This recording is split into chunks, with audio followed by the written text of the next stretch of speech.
Només 7 llibreries en pàgina web donaran servei als més de 100.000 alumnes catalans que aquest curs faran servir els continguts digitals. Així ja no patiran el sobrepès d'una motxilla carregada de llibres i els pares ja no hauran de fer les cues de cada inici de curs per comprar-los.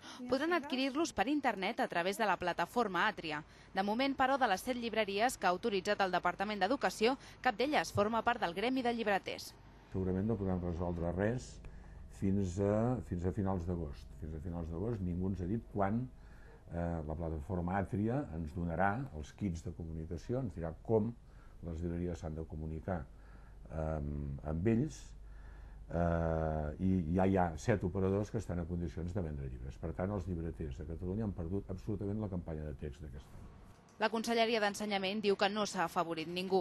Recorden que no hi ha terminis ni concursos i que totes les llibreries que vulguin i que hagin demostrat tenir acords amb les editorials dels llibres de text poden distribuir els continguts digitals.